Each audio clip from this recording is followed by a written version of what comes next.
L'autre solution à laquelle on peut penser aussi, c'est que Donald Trump souhaite que Khomeini, par lui-même, arrête et négocie. Donc, on lui laisse sa légitimité afin de terminer le... Il semblerait, de ce que j'ai cru comprendre, que lors du premier jour, il était possible de le tuer. Donc, ça n'a pas été fait et la décision n'a pas été prise par le cabinet israélien. Donc, certainement, par influence, je suppose, américaine. Mais effectivement, le premier jour, lors de la frappe, il aurait pu être éliminé.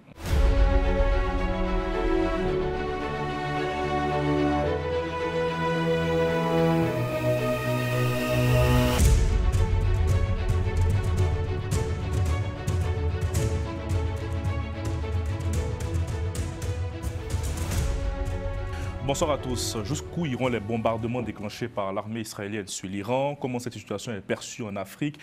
Quelles seront ses conséquences, notamment dans le processus de reconnaissance de l'État hébreu à travers notamment les accords d'Abraham? Pour en parler, je reçois Caroline Tominé, présidente de Doc for Ukraine. Bonsoir. Bonsoir. Emmanuel Dupuis, président de l'IPSE. Bonsoir Emmanuel, Khalil, habitué de la maison. Et Guillaume David Daniel, président du think tank français Liberté et Prospective. C'est bien ça? Directeur technique. Désolé pour le crise de lèse-majesté. Merci d'avoir répondu présent à notre invitation. Messieurs, est-ce que cette offensive israélienne était inévitable? Alors oui, en fait, je pense que le timing était le bon. Je laisserai Emmanuel nous faire un résumé complet de la situation, mais je pense qu'effectivement, pour Israël, plusieurs facteurs étaient indiqués qu'il fallait le faire maintenant. La position que Trump a prise en disant qu'il n'arrivait plus à négocier, l'IOH qui a indiqué qu'ils arrêtaient les examens parce qu'il s'avérait que l'Iran leur mentait. Donc oui, il y avait une conjonction de facteurs, de faisceaux d'informations qui présageaient que c'était le bon moment. Oui. Emmanuel Dupuis.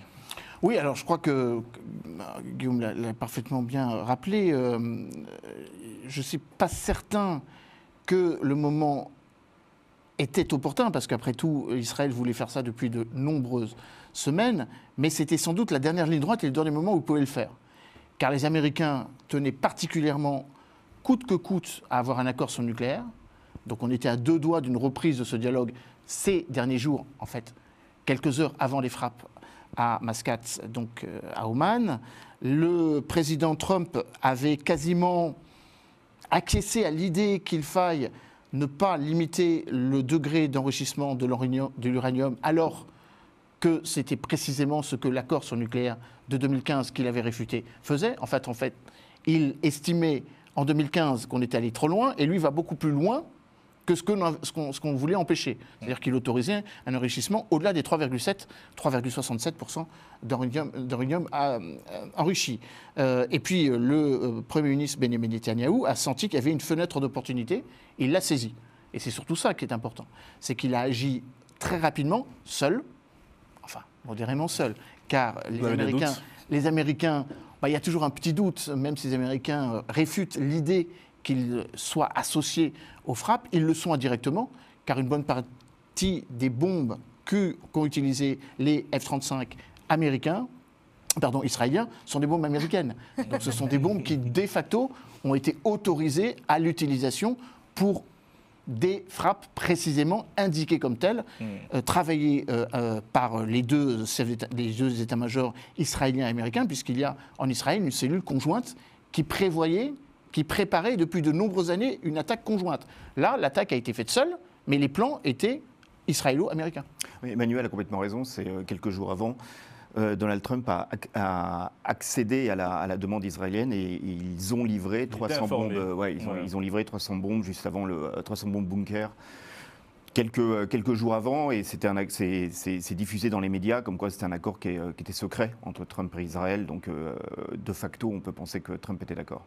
Nous ne sommes pas en guerre contre Israël, mais notre pays et notre peuple sont victimes d'une attaque unilatérale sur une base illégale, illégitime, qui est une guerre préventive. Ce sont les mots ce matin de l'ambassadeur iranien en France. Caroline, réaction? Dans l'autre sens, pour les Israéliens, c'est une guerre préventive. On sait qu'ils étaient à un niveau qui n'est pas du nucléaire civil, en fait. Donc Israël est intervenu avec un moment où c'était l'alignement des planètes. En termes de communication aussi pour Israël, avec la guerre de Gaza, où ils étaient quand même très contestés. Et c'est un moment où, au niveau international, il y a une sorte quand même de soutien à Israël avec la peur de la représaille iranienne, qui a quand même un pays qui intervient dans l'extrême et qui est dangereux pour les pays aux alentours, mais aussi pour d'autres pays avec les attentats qu'ils peuvent mener. Donc c'était le moment. Eux, les Israéliens ont voulu intervenir sur la partie préventive au niveau du nucléaire, mais on n'est que dans le début, puisqu'on sait bien que toutes les bases en fait, sont souterraines et entre 30 mètres et 80 mètres en sous-sol. Donc il va falloir avoir une deuxième phase, et sur cette deuxième phase, on va voir si des troupes vont être emmenées au sol ou s'il y a un choix beaucoup plus intrusif au niveau d'une intervention éventuellement d'un pays étranger, un pays tiers, car les Israéliens n'ont pas la solution pour cela. Mais on voit qu'on n'est qu'au début de la guerre, que les États frontaliers n'interviennent pas en fait. Il y a une sorte de neutralité et nous allons évidemment envisager différents scénarios. Emmanuel ? En fait, ce que dit Caroline est particulièrement juste. C'est un peu compliqué de comprendre que ce n'est pas une guerre frontale entre Israël et l'Iran, mais c'est Israël qui s'en prend à ceux qui, pour l'instant, dirigent militairement et finalement sont la voie militaire et accessoirement la voie diplomatique de l'Iran, les gardiens de la révolution et le système de sécurité. Pour l'instant, il n'est pas question d'envahir l'Iran. Il n'y a aucun risque pour ça. Tout à fait. Parce que ça voudrait dire, si tel est le cas, qu'Israël veut considérer que la victoire sera quand l'Iran sera occupé. C'est vraiment pas ça l'objectif. Mais pour compléter ce que vous dites... Les pays alliés les ont soutenus. Ont soutenu Israël quand elle a été bombardée par les Iraniens. Et là, il s'agissait d'une prévention vis-à-vis du nucléaire et d'une prévention au niveau des missiles balistiques pour protéger Israël. Alors, il y a deux choses. Effectivement, Israël a frappé le dispositif anti-aérien dans un premier temps, en éliminant les radars, lui donnant la possibilité finalement de parcourir et de survoler le territoire israélien sans coup férir, au sens littéral du terme.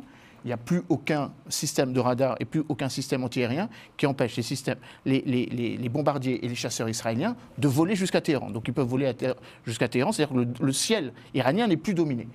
Par contre, je ne suis pas totalement convaincu, enfin bon, on n'est que dans des expectatives ici, que la cible soit le nucléaire, dans le sens où je crois que les Israéliens ont parfaitement compris qu'il suffisait de frapper le système balistique pour que le programme nucléaire, finalement, soit inopérant, puisqu'ils n'ont plus de vecteur pour le faire, entre guillemets, porter.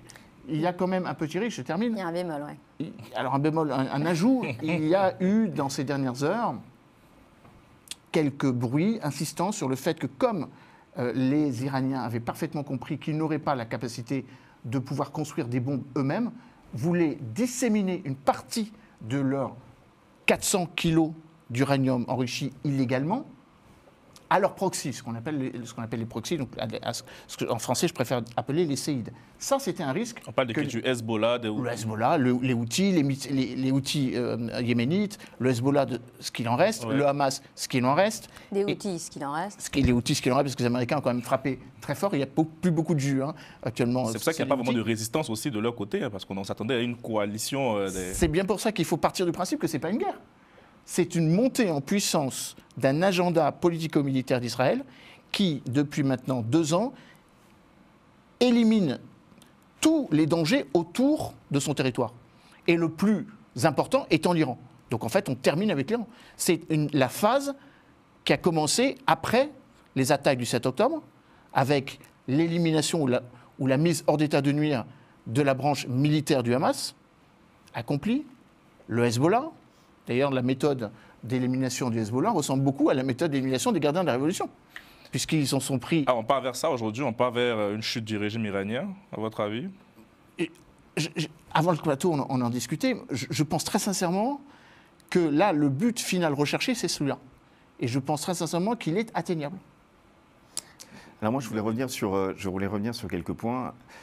Il y a un pays qui souhaite et qui a dit qu'il souhaitait soutenir le régime iranien, qui est le Pakistan, qui a indiqué qu'ils allaient envoyer 750 missiles balistiques pour soutenir l'effort de résistance iranien. Là où Emmanuel a complètement raison, c'est qu'Israël aurait la capacité de détecter les lanceurs de missiles balistiques avant qu'ils ne tirent, ou alors au moment où ils tirent, ce qui présage de l'inefficacité complète de la réaction du régime iranien, et donc il ne peut plus envoyer ce qu'il souhaite en Israël. Tu as entièrement raison sur ce point. Le petit apport que je voulais faire, c'est que en 2012-2013, lorsque Israël souhaitait déjà intervenir en Iran, il y avait des rumeurs comme quoi effectivement sur des centrales nucléaires qui ne pouvaient pas être atteints par les avions, une force spéciale était prête pour intervenir sur le sol, mais pour justement les sites qui n'étaient pas atteignables avec les avions. La question à laquelle on n'a pas encore la réponse, c'est est-ce qu'ils vont intervenir spécifiquement justement pour finir le travail au sol, spécifiquement sur des lieux points précis, on ne sait pas. Parce qu'il y a une nouvelle donne, c'est les drones. Et depuis 2012, les drones jouent dans le domaine de la guerre et des interventions. Et ils peuvent remplacer une intervention au sol parce qu'ils peuvent toucher de façon millimétrique une zone. Donc je laisserai effectivement en suspens l'intervention au sol, c'est un point d'interrogation. Est-ce que là, on ne se dirige pas aussi vers un embrasement de la sous-région avec l'aide annoncée du Pakistan ou c'est... Alors, à votre avis, c'est un risque annoncé par le président Macron lors de cette déclaration. En même temps, la politique à Islamabad est aussi erratique qu'elle est à Washington. Enfin, il y a quand même une réalité. C'est que les États-Unis donnent quasiment 2 à 3 milliards de dollars chaque année au Pakistan. Si les Pakistanais prennent le risque d'aider l'Iran, c'est fini de la coopération militaire avec le Pakistan. Et de ce point de vue, Donald Trump avait fait ce que Joe Biden, dans son premier mandat, n'a pas voulu faire. C'est-à-dire qu'il avait aidé le Pakistan. Joe Biden avait été un peu moins enclin à le faire parce qu'il avait parfaitement compris que derrière les talibans, il y avait le Pakistan. Donc je ne suis pas du tout certain que tout ça, ce n'est pas juste de la narration pour donner l'impression qu'on est solidaire, tout comme Mohamed Ben Salman, le prince héritier, le Premier ministre saoudien, a dit qu'il était en soutien au peuple frère iranien. Enfin bon, il est tout à fait heureux que le programme nucléaire iranien soit détruit par autre que lui. Parce que si ça n'avait pas été les Israéliens, ça aurait pu être les Saoudiens qui craignaient... Parce que pour ceux qui ne connaissent pas un peu l'histoire géopolitique, ils ne sont pas vraiment amis. Initialement, en Arabie Saoudite. Oui, ils sont voisins. Ils sont voisins. Et donc, ils présentent une adversité, une altérité stratégique certaine. Donc, évidemment, tous les pays de la Ligue arabe, la Ligue arabe a fait un communiqué très dur contre Israël, en disant qu'il fallait se porter en soutien, en appui à l'Iran. Sauf que, les dernières heures, tous les espaces aériens jordaniens, ont été ouverts. Irakiens, même libanais. C'est ce que j'allais aborder. Il faut bien qu'ils passent. Et saoudiens ont été ouverts. Et l'Iran, quand elle dit qu'elle considérera que tout pays qui porte assistance à Israël sera ciblé, ce n'est pas les États-Unis, ce n'est pas la Grande-Bretagne et la France qui visent. C'est l'Arabie Saoudite, c'est la Jordanie et c'est l'Égypte. Et les pays du Golfe, bien sûr. Oui, c'est vachement intéressant. On peut laisser Caroline un peu, parce qu'elle n'a pas beaucoup parlé. J'ai parlé quand même suffisamment. Il y a un point qui est intéressant, c'est le renseignement israélien qui est très très puissant, évidemment, à l'intérieur comme à l'extérieur, mais aussi ils ont le renseignement américain avec les satellites américains qui sont hyper puissants et qui leur permettent d'avoir un temps d'avance sur le terrain. Et effectivement, quand on parle des centres où il y a l'enrichissement de l'uranium. Il y a aussi l'IAE est évidemment très inquiète parce qu'il y a eu quand même des bombardements. Mais pour le moment, on n'est quand même pas à un niveau d'inquiétude qui fait qu'il peut y avoir un drame au niveau des personnes et au niveau de l'environnement. Mais par contre, passer à un autre stade où on n'enverrait pas des troupes, mais on enverrait donc des solutions qui sont les solutions sûrement américaines par rapport aux avions qui peuvent porter les missiles qui pourraient pénétrer les couches de béton. Là, on passe à autre chose. Donc il va falloir neutraliser le matériel, envoyer des équipes, des experts. Et ça, c'est encore une autre étape. Et ça se fait par du renseignement. C'est quelque chose qui se prépare et avec des équipes techniques. David, je lisais ce matin dans la presse que le président américain se serait opposé à un plan israélien visant à éliminer le guide suprême iranien. C'est une possibilité que vous avez peut-être eu aussi Oui, alors j'ai lu ça, effectivement, dans les réseaux. Alors, ce qui se passe, c'est qu'il y a plusieurs solutions. Ouais, il y a plusieurs réponses. Si vous l'éliminez, il va devenir un martyr. Donc, ça peut être une des solutions. L'autre solution à laquelle on peut penser aussi, c'est que Donald Trump souhaite que Khomeini, par lui-même, arrête et négocie. Donc, on lui laisse sa légitimité afin de terminer le... Il semblerait, de ce que j'ai cru comprendre, que lors du premier jour, il était possible de le tuer. Donc, ça n'a pas été fait et la décision n'a pas été prise par le cabinet israélien. Donc, certainement, par influence, je suppose, américaine. Mais effectivement, le premier jour lors de la frappe, il aurait pu être éliminé. Emmanuel. Moi, je partage le point de vue de David, mais je rajoute un point. Ali Khamenei est le guide suprême, c'est l'autorité suprême, bien sûr, mais qu'en même temps, éliminer un chef spirituel a moins d'importance que d'éliminer le vrai tenant du pouvoir, que sont les gardiens de la Révolution. C'est pour ça que l'éradication totale, la décapitation totale, j'ai calculé ce matin, on en est à 22 généraux tués en quelques jours, on en est à une quinzaine de scientifiques, et beaucoup plus stratégique qu'Ali Khamenei. Ça, c'est le premier élément. Deuxième élément, c'est que les Israéliens ont besoin aussi, à un moment ou à un autre, de terminer le conflit. Parce que ça ne pourra pas durer d'un côté comme de l'autre. Il va y avoir une lassitude de la population israélienne qui reçoit, il faut-il le rappeler, des bombes sur la tête justement. Et occasionne des victimes, de nombreuses victimes à Tel Aviv et maintenant à Jérusalem. De l'autre côté, les Iraniens ont de moins en moins de missiles à envoyer. Hier soir, à l'heure où nous parlons, un jour plus tard, il y a eu, et il faut s'en réjouir, que 30 missiles balistiques, alors que la nuit précédente, il y en a eu 300. Ça veut dire quoi? Ça veut dire que les Israéliens ont détruit les capacités de lancement des missiles iraniens. Et qu'à un moment ou à un autre, il faudra bien négocier une fin de l'opération militaire. Est-ce que c'est le changement de régime? Est-ce que c'est le fait qu'il puisse y avoir un retour à la table de négociation, comme l'appelle la position française, et comme théoriquement le G7 qui se déroule au Canada, et la Russie aussi l'appelle de leur vœu? Ça, c'est la deuxième raison. Et puis la troisième raison est une raison beaucoup plus pragmatique, je crois effectivement le fait que l'opération militaire lancée par Israël est une opération cinétique, militaire, elle est concluante. Ils ont obtenu tout ce qu'ils voulaient. La dernière phase étant, ils ont quand même tapé à peu près tous les centres névralgiques d'ingénierie en matière nucléaire. Il leur manque un centre prioritaire, et c'est le nœud gordien, c'est la montagne de Fordoz. La montagne de Fordoz, elle ne peut être détruite que, et je pèse mes mots, les États-Unis le veulent. C'est-à-dire qu'ils leur donnent la bombe, la Moab, c'est-à-dire une bombe ultra puissante. On parle de 11 tonnes de TNT. C'est plus puissant qu'une arme nucléaire, mais ce n'est pas nucléaire. Et c'est la seule bombe qui puisse détruire le dispositif. Si les Américains font ça, le programme nucléaire iranien n'existe plus. Et donc c'est ça l'enjeu.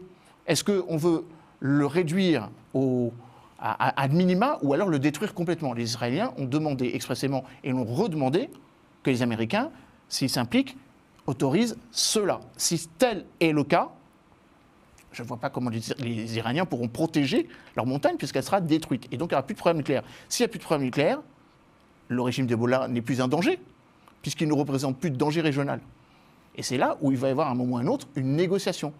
Et donc pour qu'il y ait une négociation, tout le monde sait... le guide suprême. C'est le guide suprême, parce que le président Pezeshkian représente un pouvoir quand même qui certes a été élu il y a 1 an et demi, mais enfin qui est très faible par rapport au pouvoir spirituel. On reste avec vous, Emmanuel, pour parler d'un peu d'Afrique. Comment les Africains regardent un peu tout ça aujourd'hui? Avec beaucoup d'attention et beaucoup de préoccupations.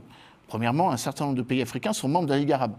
Donc leur position les engage soit en soutien d'Israël, soit en soutien de l'Iran.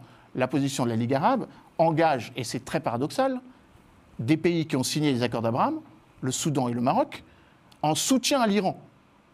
Puisque, encore une fois, il s'agit de soutenir la position iranienne sur le principe du droit, comme quoi il y a eu une agression d'un pays tiers qui s'appelle Israël. On n'est pas de question de motivation, c'est juste une question de droit. En même temps, et là on rentre dans le paradoxe, au moins pour le Maroc, il est quand même un peu gêné aux entournures. Enfin, les autorités marocaines sont gênées aux entournures, car elles entretiennent d'excellentes relations politiques, militaires, diplomatiques, des coopérations sécuritaires avec Israël. Donc c'est difficile d'avoir une position officielle d'une organisation auquel on appartient, la Ligue arabe, l'Organisation de coopération islamique, la deuxième organisation qui a fait savoir qu'elle s'opposait, entre guillemets, vertement à l'opération militaire lancée par Israël, et en même temps avoir des relations de stabilité avec Israël. Ça, c'est le premier point. Le deuxième point, très rapidement, ce conflit est un conflit africain. Car une bonne partie du théâtre opératoire se fait sur la côte orientale de l'Afrique, en mer Rouge, dans le détroit de Bab el-Mandeb. S'il y a, comme les Israéliens le craignent et comme les Iraniens l'ont proposé, la fermeture des détroits, le détroit d'Ormuz et le détroit de Bab el-Mandeb, comment fait-on pour obtenir le gaz et le pétrole qui provient du Golfe Persique? Ça veut dire qu'il va y avoir une implication, au moins pour Djibouti, au moins pour la Somalie, au moins pour l'Érythrée, au moins un impact pour l'Égypte. Qui est très proche de la cause palestinienne, il faut préciser. Alors, ils ne reconnaissent pas l'État d'Israël, précisément. La Somalie n'a jamais reconnu l'État d'Israël. Et encore moins l'Érythrée. Donc, vous voyez, ça a un impact quand même très, très pragmatique, j'allais dire mécanique. Et puis, bien évidemment, avoir à l'esprit que le continent africain est un continent qui pèse beaucoup, mais encore plus cette année, car la présidence du G20 est assurée par le président sud-africain Cyril Ramaphosa, et il a quelque chose à dire sur ce conflit aussi. Caroline. Il y a un endroit qui est clé, c'est le détroit d'Ormuz. Les Américains considèrent que c'est le lieu qu'ils doivent protéger pour le trafic international, mais surtout les intérêts américains. Et à côté de ça, les Russes font passer le carburant qui doit aller vers l'Inde, qui leur permettent de maintenir la guerre aussi financièrement en Europe, la guerre avec l'Ukraine entre autres. Et donc Donald Trump aujourd'hui a annoncé qu'il serait intéressé à ce que donc Vladimir Poutine intervienne en médiateur dans le conflit, ce qui peut être très choquant, évidemment. Vu qu'il même qui est en guerre aussi. Oui, voilà. Mais ce qui est intéressant dans cette évocation, c'est qu'effectivement les Israéliens sont quand même sur plusieurs conflits aujourd'hui. Ils ne vont pas vouloir que la guerre s'éternise, même si Netanyahou a annoncé que ça pouvait être long. Ils ont intérêt à ce que ça se termine quand même assez rapidement et que sur les centres nucléaires, il y ait des techniciens, des scientifiques du monde entier, mais si possible de l'IAE, qui viennent estimer ce qui a été enrichi et les risques aujourd'hui, puisqu'on parle de jours, de semaines. Donc le risque est très important. Et une fois que les Israéliens auront réussi à neutraliser de manière militaire la zone, il y a le problème du pouvoir en place et comment le pouvoir ne tiendra pas de toutes les façons. La rue aujourd'hui n'a pas de leader. C'est toujours compliqué pour la rue de prendre le pouvoir quand l'opposition n'a pas été construite dans le temps. Après, il y a toujours le passage de la monarchie qui peut être soutenu par des pays extérieurs. Donc on est en plein dedans et ça va très très vite. On voit que l'actualité depuis 3 ans va très vite, qu'il y a des conflits qui se multiplient. Mais en tous les cas, les Israéliens auront intérêt, effectivement, une fois la partie militaire neutralisée, à sortir du conflit parce qu'ils sont sur plusieurs fronts. David. Oui, alors... Et surtout, pardon, sur les accords d'Abraham qui sont aussi en cours. Oui, tout à fait. Alors, il y a un point qui est très intéressant, Caroline a raison, c'est le fait que pour Israël, pour n'importe quel conflit dans lequel il est, la rapidité avec laquelle cela s'exécute et cela se finit est d'ordre stratégique. Pourquoi ? Parce qu'à chaque fois, on se rend compte que 48 heures après le début, les personnalités, les hommes politiques commencent à exprimer leur avis sur ce qui s'est passé. Et au bout d'une semaine, au bout de 7 jours, effectivement, la rue commence à se réveiller et prendre défense du pays sur lequel Israël agit. Donc il y a un timing, plus ça dure, plus ça va contre Israël de toute façon. Donc entièrement d'accord avec ce point. Pour les accords d'Abraham, je voudrais revenir sur un point qui est assez important et qui n'a pas encore été soulevé, c'est qu'on est quand même sur un rapport sunnite-chiite. Et que le régime des mollahs en Iran est donc chiite, et que le monde sunnite a quand même un peu peur que l'Iran, qui agite dans le monde une vision qui est quand même assez révolutionnaire, détiennent la bombe atomique. Donc, et c'est là où je rejoins Emmanuel, c'est que pour l'instant, ils disent qu'ils sont contre, mais il n'y a aucune manifestation objective de cette résultante, parce qu'on peut imaginer que ça les arrange aussi que ce frère, qui est un peu perturbateur, n'ait pas les moyens de ses ambitions. Voilà. Donc, cette opposition monde sunnite-chiite se voit sur les accords Abraham, où en fait les pays qui ont signé les accords Abraham sont à majorité chiite. Donc je pense que... Sunnite. Sunnite, c'est la majorité sunnite. Donc je pense que cette différenciation, ces deux frères qui ont un peu peur l'un de l'autre, va aider Israël. J'aimerais conclure sur une question assez intéressante. Je pense qu'on était dans une phase de reconnaissance de l'État de Palestine par la France, accompagnée de l'Arabie Saoudite. Est-ce que vous y croyez aujourd'hui sur ce... Alors c'est là, si on doit avoir tous une certitude autour de ce plateau, c'est que pour l'instant, la reconnaissance par la France de la Palestine est rangée aux oubliettes. Comment pourrait-on justifier de la part du président de la République, Emmanuel Macron, le fait de reconnaître la Palestine alors qu'on l'accuse de ne pas être suffisamment protecteur des populations qui sont sous le joug des missiles venant d'Iran. Donc pour l'instant, la position française, elle est placardisée. D'autant plus que la réunion qui devait avoir lieu le 17, le 18 à New York a été annulée, non pas par la France, mais par le prince saoudien, en disant il n'est plus question de cela. Maintenant, il faut veiller à ce que le conflit ne dégénère pas dans un conflit dans lequel les Saoudiens ne veulent pas s'impliquer. Ça a été très bien dit par David et par Caroline, mais je complète. Les Saoudiens, comme les Jordaniens et les Égyptiens, et je rajoute les Émiriens, on pourrait rajouter même les Koweïtis, sont très heureux qu'Israël fasse le boulot.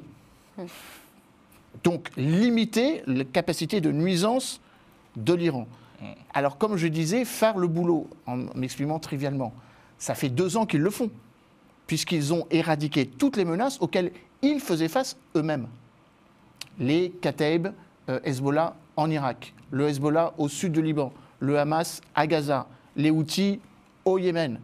Donc, la vraie question, c'est l'étape suivante, le nouveau Moyen-Orient. Benjamin Netanyahou l'a évoqué l'année dernière à l'occasion de l'Assemblée générale des Nations Unies.